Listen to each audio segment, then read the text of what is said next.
All right, what's good, everyone? It's Nigel here, Trinidad Empowerment Network. I hope you guys are having a good weekend. I hope you guys are going to church. I hope you're going to say a little prayer for Trinidad Empowerment Network. And indeed, I will say a little prayer for you because we need it in Trinidad and Tobago. We need prayers. We need help in some way, shape, or form. Today's video is not about blaming politicians, or comparing which party failed more. Trinidad has more than enough blame to go around, as you well know. Today is about solutions. So I want you to tune in, lock in, like and subscribe to Trinidad Empowerment Network, because if you've been paying attention, you already know something is deeply, deeply wrong in Trinidad and Tobago, and we have to talk about it.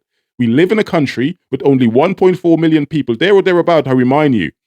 Yet our murder rate is one of the highest per capita in the entire Western Hemisphere. Guns are everywhere. Young people are killing each other with no fear, no purpose. Most importantly, no purpose. Mental health is collapsing, and unemployment, especially youth unemployment, is quietly destroying the future of Trinidad and Tobago. We cannot pretend this is normal anymore. We cannot pretend this is normal, because the minute we accept this as normality, we're finished. We are finished. This is not normal. Please do not accept what's happening in Trinidad and Tobago right now as normal. And here's a question. Here's a question that no leader ever answers, in my opinion. If locking criminals away, if raiding communities and declaring more states of emergencies actually solves crime, why has crime not been solved already? Why is the crime rate only escalating and getting worse? How many decades have we been trying the same approach? They say the definition of madness is doing the same thing while expecting a different result. More patrols, we hear. More prisons. Tougher sentencing. More talk about getting tough. Get tough. Has it worked? No. If it worked, Trinidad would be the safest country on the planet by now. So today, I want to talk to you about something different. I want to speak directly to the people of Trinidad and Tobago and say exactly what I would do if I were PM tomorrow. And this isn't fantasy. This is not fantasy. These are real, workable ideas, real workable policies that small countries around the world have already used successfully. They've used it successfully to reduce violence, create jobs, lift people out of hopelessness, and we can do the same. So where are we really? And these are not perfect. No country is perfect. No country is perfect. I'm going to give you some examples as best as I can. So where are we currently? On paper, Trinidad and Tobago is considered a high-income country, believe it or not. A high-income country because of oil and gas, as you well know. But we live in a totally different reality. Our lived reality is way different. Our lived reality is way different to what the GDP says. Serious inequality, youth with no opportunities, mental health stress everywhere, and violence that has gone beyond simple crime, It has become a psychological epidemic. A psychological epidemic. You cannot watch a video of a man casually walking into a bar, pulling out a gun, shooting strangers on CCTV, then calmly walking away like nothing has happened and tell me, well, this is just crime. This is what happens in Trinidad. Do not accept that as normal. This is trauma, hopelessness, substance abuse, mental health illness, and a broken social system all rolled into the perfect mono cocktail, waiting to explode. Lock him up is what they would say. Absolutely, I agree. Life imprisonment if necessary. Absolutely, I agree. But if that is the only solution, you haven't solved the real problem. You've just punished one outcome after it already happened. The real question is, why are so many young men reaching that point to begin with in the first place? Until we answer that question honestly, we will continue burying young men after young men after young men. And it's breaking me. It's breaking me. Today, I want to look at some examples of other countries, what they have done. I want to give you 3 countries that I could think of and the changes they have made. And they are very, very similar to us, They're very, very similar to Trinidad and Tobago. I'm not looking at America or Europe here today. I'm going to look at Mauritius first. Same population, same size as Trinidad. They started with sugar, one commodity, sugar. And today 10, they have tourism, they have textiles, they have financial services, and a growing ocean economy. They diversified step by step and created real jobs for normal people, for real people. Let's look at Costa Rica. They abolished their army decades ago and redirected that money into health, into education, and into renewable, sustainable energy. Their happiness and development indicators became one of the highest in Latin America. And some may say, well, things are not that great in Costa Rica. Well, unfortunately, what happened was the organized drug networks became strong again. Violence started rising again, proving that if you don't shut down trafficking routes, drugs can destabilize even peaceful countries. We must control what comes in via our borders. That is crucial. Guns, drugs, etc. must be controlled. We look at Rwanda after the genocide, the worst trauma a society can face. They built community policing. They integrated mental health into local hospitals and clinics. And their homicide rate is a fraction of Trinidad. Is a fraction of Trinidad because they built systems that heal communities over the long term. They have seen domestically, they've seen drastic changes. But Trinidad, you need mental health systems, not vibes. You need job creations, not handouts. We need to do these things strategically, not randomly, is the point I'm trying to make here. There needs to be strategy behind everything we do, policing-wise. And you need political discipline, not corruption and tribalism. A corruption task force that ends it, anything to do with corruption in Trinidad and Tobago. It has to be done immediately. This is not a speech, by the way. These are operational decisions and ideas. Not, we need to cut the murder rates. It needs to drop substantially. Random roadblocks, it doesn't work. We need to have strategy behind everything that we do. I would create a national violence reduction unit with police, with based on intelligence, customs, coast guards, forensics, prosecutors, and social services all have to work together. Not separately, we all have to work together. The goal is simple, 10.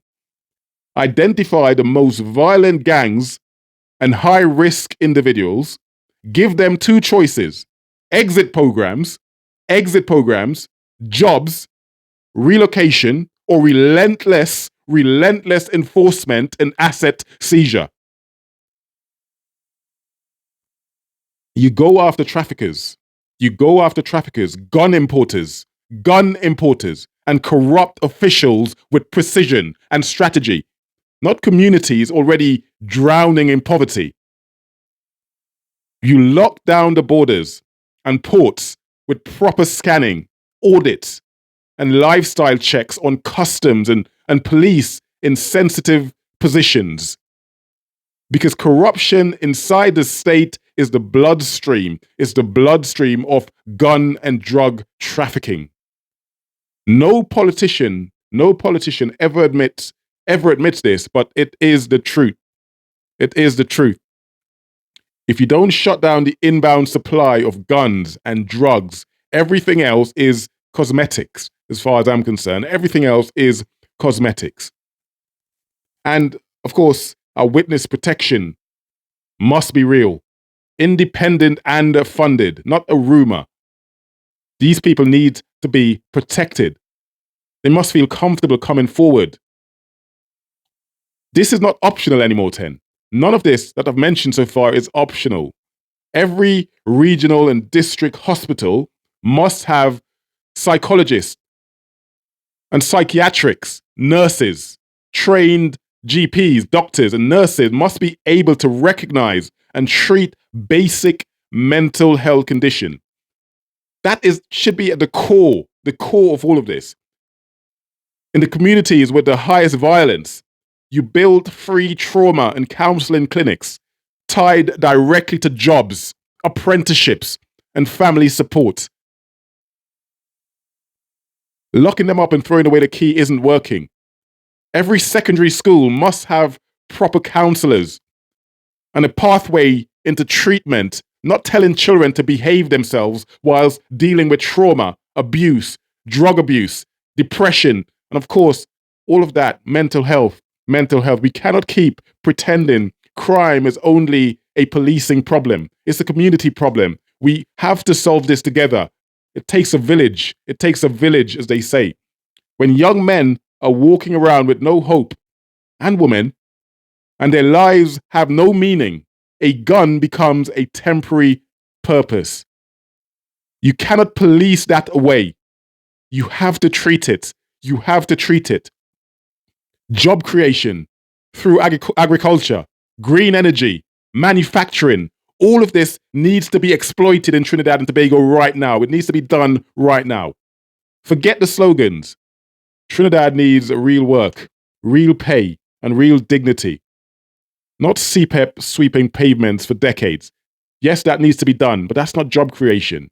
I'm not talking down on CPEP workers. Agriculture. You guarantee market access for farmers, supermarkets, and schools buy directly from a digital marketplace. You reduce import 10. You build cold storage, agro-processing plants, logistics and packaging. You train youngsters properly and pay them properly. Apprenticeships. Give them hope. Food security is national security. Period. We cannot import 80% of our food from the United States. Green energy is the future. We don't compete with China in a raw solar panel manufacturing world. We build local assembly here, rooftop, installations, maintenance, mini grids, and battery systems. Yes, we don't compete with China, but we are capable of doing things right here in Trinidad and Tobago. Every school, clinic, office, police station, and housing projects gets solar energy installed. And the youth get paid to do it through a national green skills corporation, for example. This is long-term dignity, not a temporary URP or CPEP job. Basic manufacturing. We go after realistic manufacturing, building materials, furnitures, car parts, food processing, small appliances, industrial zones with cheap space, and mandatory apprenticeships for youngsters. Mandatory apprenticeship for youngsters. We have to give them hope. No tax breaks. No tax breaks anymore for the rich. No government contract without transparency. The billion-dollar class in Trinidad must finally pay their fair share. The billion-dollar class in Trinidad must pay their fair share. Not the small business owner, not the professional with a mortgage and a car loan. I mean the truly wealthy, the multi-millionaires, the billionaires with large commercial estates, energy portfolios, hotel chains, and multinational profits. People must know who is benefiting and why. Transparency is key. Transparency is key. Every young person leaving school, 10. Every young person leaving school must have a pathway to jobs, to apprenticeship, or to funded training. Within 6 months. Within 6 months. That should be made guaranteed in law. Youth idleness is the number one fuel for crime. Youth idleness is the number one fuel for crime. If you do not solve it, crime will never go away. I love apprenticeships. Apprenticeships become mandatory in construction, for example, in the tourism industry, in agriculture, in renewable energy, supported by wage subsidies and training.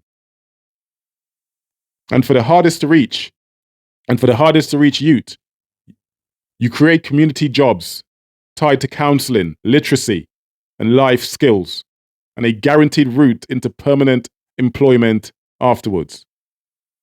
No more abandoned young men drifting into guns and gangs. That's how you do it. That is how you do it, 10.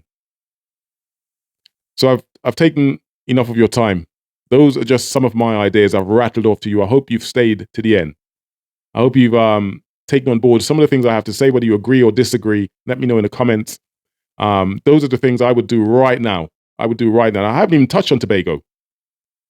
You know, the tourism we have over there. I haven't even touched on that. The possibilities we have in Tobago. You know, so those are some of my ideas. Let me know if you like them or not. Like and subscribe to Trinidad Empowerment Network, and I'll see you guys on my next video. For now, much love. God bless. Take care. Enjoy your weekend. Peace.